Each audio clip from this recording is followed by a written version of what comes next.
Innal hamdalillah nahmaduhu wa nasta'inu wa nastaghfiruh wa na'udzu billahi min shururi anfusina wa min sayyiati a'malina. May yahdihillahu fala mudilla lah wa may yudlilhu fala hadiya lah.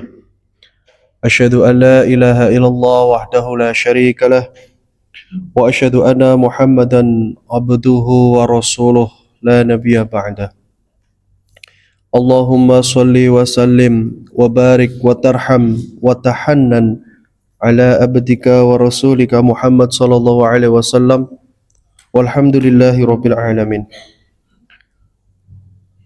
Amma ba' fa ya ayuhan nas ittaqullaha haqqa tuqatih wa la tamutunna illa wa antum muslimun. Qala Allah Ta'ala a'udzu billahi minasyaitonir rajim. Bismillahirrahmanirrahim. Ya ayyuhalladzina amanu taqullaha wa qulu qawlan sadida yuslih lakum a'malakum wa yaghfir lakum dhunubakum wa may yuti'illaha wa rasulahu faqad faza fawzan 'azima.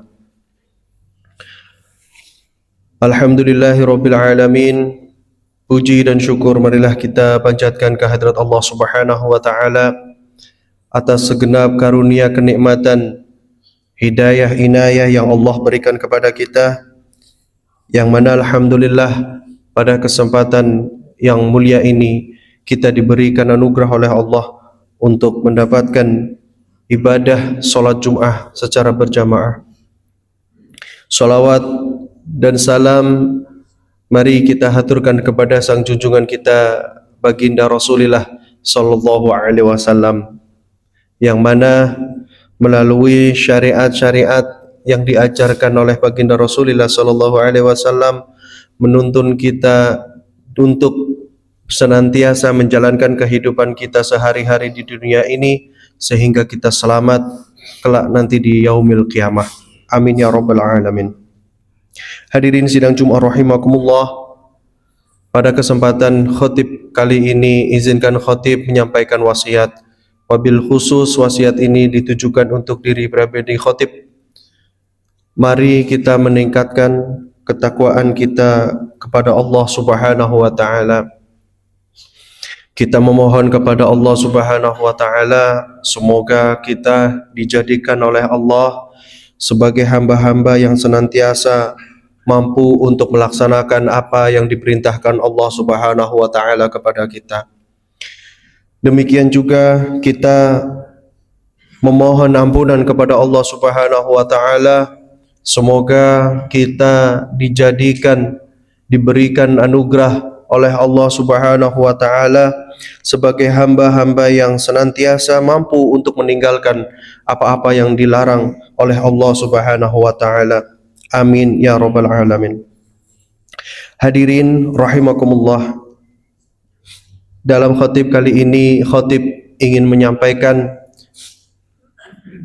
dengan tema menjaga hubungan dengan Al-Quran. Bismillahirrahmanirrahim. Al-Quran adalah firman-Nya Allah Subhanahu wa taala yang diturunkan kepada Nabi kita baginda Rasulullah sallallahu alaihi wasallam melalui perantara malaikat Jibril.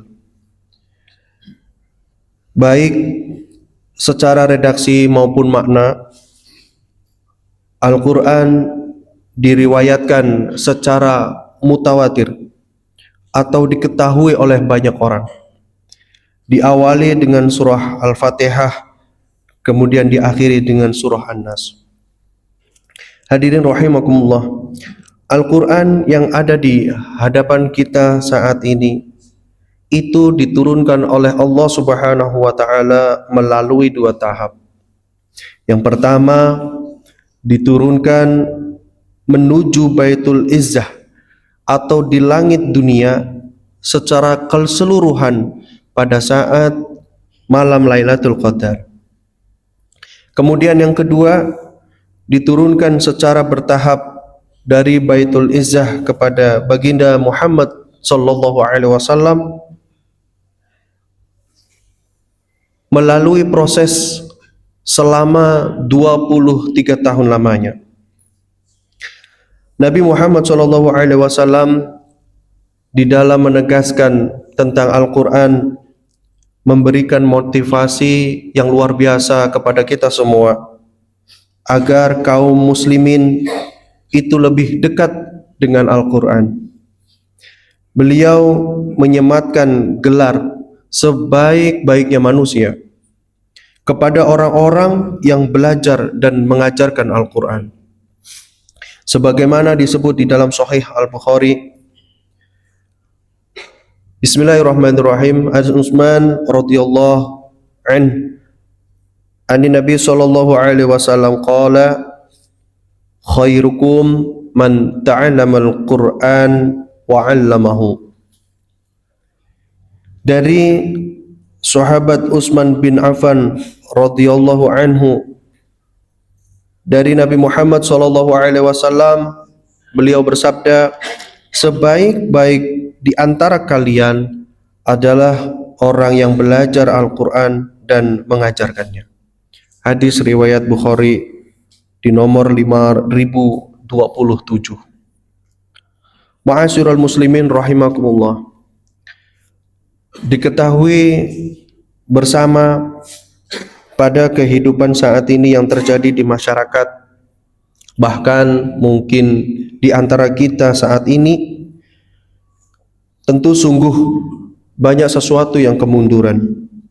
Banyak di antara manusia yang cenderung lebih memprioritaskan rutinitas pekerjaan daripada mengalokasikan waktu untuk Al-Quran. Kehadiran perangkat gadget yang ada di kita telah membuat manusia lebih sering berinteraksi dengan gadget tersebut daripada merenungkan apa itu Al-Quran. Waktu yang seharusnya digunakan untuk menelaah Al-Quran terkadang lebih banyak tercurahkan pada menonton atau menikmati tayangan-tayangan yang ada di perangkat-perangkat kita. Bahkan semangat dalam menjaga eksistensi di media sosial seringkali lebih besar daripada menjaga hubungan kita dengan Allah Subhanahu wa Ta'ala melalui Al-Quran. Melalui Al-Quran, oleh sebab itu, pada kesempatan khutbah kali ini, mari kita sejenak merenungi motivasi dari baginda Rasulullah SAW agar kita senantiasa berusaha menjaga hubungan dengan baik dengan Al-Quran Allah Subhanahu wa Ta'ala. Yang pertama, adanya pahala yang melimpah. Hadirin sidang Jumat rahimakumullah. Di dalam sebuah hadis dari Ibnu Mas'ud radhiyallahu an, baginda Rasulullah sallallahu alaihi wasallam bersabda, "Man qara'a harfan min kitabillah falahu bihi hasanatun wal hasanatu bi asyri amsalihha. La aqulu alif lam mim harfun walakin alifun harfun wa lamun harfun wa mimun harfun." Barang siapa yang membaca satu huruf dari kitab Allah atau Al-Quran, maka baginya satu kebaikan, dan dari satu kebaikan itu dilipat gandakan menjadi 10 kebaikan. Aku tidak mengatakan alif lam mim itu satu huruf, akan tetapi alif satu huruf, lam satu huruf, dan mim satu huruf. Hadis riwayat At-Tirmidzi ke 2910. Baginda Rasulullah Shallallahu Alaihi Wasallam menjelaskan bahwa siapapun yang membaca Al-Quran, maka baginya kebaikan. Pahala yang diberikan bukan hanya berdasarkan ayat, namun pada setiap huruf. Setiap huruf akan diganjar dengan kebaikan yang terlimpah. Bahkan semakin lama seseorang berinteraksi dengan Al-Quran, maka semakin lembut hatinya. Ma'asyiral muslimin rahimakumullah. Yang kedua, Al-Quran dijadikan sebagai hujjah. Disebutkan di dalam hadis Sahih Muslim Bahkan baginda Rasulullah sallallahu alaihi wasallam menyebutkan, wal Qur'anu hujjatun laka au alaika, kullun nas yaghdu fabayi'un nafsahu fayu'tiquha au mubiquha. Dan Al-Quran akan menjadi hujjah yang meringankanmu atau malah menjadi hujjah yang memberatkanmu. Setiap orang berpagi-pagi menjual dirinya. Akankah dia memerdekakan dirinya atau menghancurkannya? Hadis riwayat Muslim. Kemudian Ibnu Mas'ud radhiyallahu an, beliau menyampaikan, pada hari kiamat Al-Quran akan didatangkan. Al-Quran akan memberikan syafaat kepada yang membacanya. Kemudian mereka masuk surga. Namun demikian, ia juga bisa menjadi saksi pemberat baginya, lalu menyeretnya ke dalam api neraka. Sehingga apa saja yang mempelajari Al-Quran lalu mengamalkan kewajiban yang terkandung di dalamnya dan menahan diri dari segala yang dilarang, maka Al-Quran akan menjadi pembela baginya kelak di hari kiamat. Akan tetapi barang siapa yang membaca Al-Quran tidak mengamalkan, maka Al-Quran akan datang padanya menjadi pemberat dan penuntut baginya pada hari kiamat kelak. Hari ini bagaimana kondisi kita? Apakah kita mampu menjadikan Al-Quran sebagai penolong kita atau justru malah sebaliknya? Mari kita introspeksi diri, mudah-mudahan Allah Subhanahu wa taala menjadikan pembuka buat kita sehingga kita dijadikan sebagai hamba-hamba yang senantiasa cinta terhadap Al-Quran. Yang terakhir, Al-Quran sebagai utrujah atau sebagai bagaikan utrujah. Dari Anas bin Malik bahwa Abu Musa Al-Asy'ari berkata bahwa Rasulullah sallallahu alaihi wasallam bersabda, "Masalul mu'minin alladzi yaqra'ul Qur'an kamasali utrujah. Ta'muha wa tayyibun wa rihuha tayyibun. Masalul mu'minin alladzi la yaqra'ul Qur'an kamasali tamar. Ta'muha tayyibun wa la rihaha laha. Masalul fajir alladzi yaqra'ul Qur'an kamasali rayhanati rihuha wa tayyibun wa ta'muha murrun. Masalul fajir alladzi la yaqra'ul Qur'an kamasali hanzalati ta'muha murrun wala rihuha laha." Hadirin rahimakumullah, perumpamaan seorang mukmin yang membaca Al-Quran laksana buah utrujah, yang buah itu memiliki wangi dan sedap rasanya dan manis. Sedangkan perumpamaan seorang mukmin yang tidak membaca Al-Quran ibarat buah kurma. Ia tidak memiliki aroma wangi, namun rasanya manis. Adapun perumpamaan orang munafik yang membaca Al-Quran ibarat buat raihanah yang memiliki wangi, namun rasanya pahit. Sedangkan orang munafik yang tidak membaca Al-Quran ibarat buah hanzalah yang tidak mempunyai aroma dan rasanya pahit. Hadis riwayat Muslim dan Ahmad.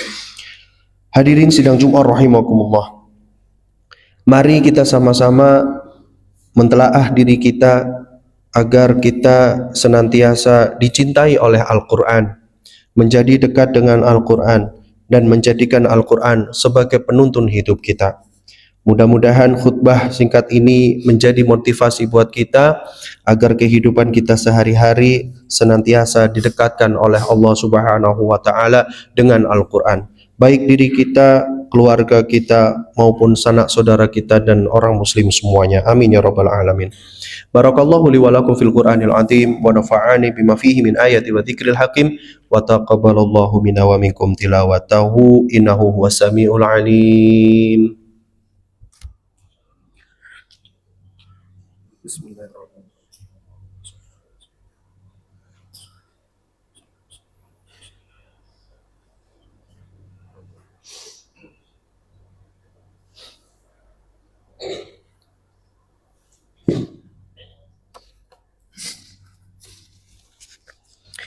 Alhamdulillah, alhamdulillahi rabbil alamin, hamda syakirin, hamda na'imin, hamda yu'afi ni'mahu wa yukafi'u mazidah. Ya Rabbana lakal hamdu kama yanbaghi li jalali wajhika wa 'azimi sultanik. Allahumma salli wa sallim wa barik ala sayyidina Muhammad wa ala ali sayyidina Muhammad. اللهم صل على سيدنا محمد وعلى آله وصحبه وبارك وسلم أجمعين. أما بعد فيا أيها الحاضرون اتقوا الله حق تقاته ولا تموتن إلا وأنتم مسلمون. قال الله تعالى وهو أصدق القائلين: أعوذ بالله من الشيطان الرجيم بسم الله الرحمن الرحيم. إن الله وملائكته يصلون على النبي يا أيها الذين آمنوا صلوا عليه وسلموا تسليما. اللهم صل على سيدنا محمد وعلى آل سيدنا محمد كما صليت على سيدنا إبراهيم وعلى آل سيدنا إبراهيم وبارك على سيدنا محمد وعلى آل سيدنا محمد كما باركت على سيدنا إبراهيم وعلى آل سيدنا إبراهيم في العالمين إنك حميد مجيد. اللهم اغفر أمة سيدنا محمد، اللهم ارحم أمة سيدنا محمد، اللهم اصلح أمة سيدنا محمد. يا عزيز يا غفار يا وهاب ذا الجلال والإكرام. اللهم استر أمة سيدنا محمد، اللهم اجبر أمة سيدنا محمد، اللهم ارحم إخواننا في فلسطين، اللهم انصر إخواننا في فلسطين، اللهم اجبر إخواننا في فلسطين. يا أرحم الراحمين ارحمنا يا أرحم الراحمين، ارحمنا يا أرحم الراحمين، ارحمنا يا أرحم الراحمين. اللهم ارفع عنا الخلا والوباء والطاعون والأمراض والفتن لما لا يكشف غيرك. أنزل الرحمة والمغفرة ببركة من قرآن، أنزل الرحمة والمغفرة ببركة من قرآن، أنزل الرحمة والمغفرة ببركة من قرآن. يا أرحم الراحمين. ربنا آتنا في الدنيا حسنة وفي الآخرة حسنة وقنا عذاب النار والحمد لله رب العالمين. عباد الله، إن الله يأمركم بالعدل والإحسان وإيتاء ذي القربى وينهى عن الفحشاء والمنكر والبغي يعظكم لعلكم تذكرون. فاذكروا الله يذكركم واشكروا لي على نعمه يزدكم ولذكر الله أكبر. أقيم الصلاة.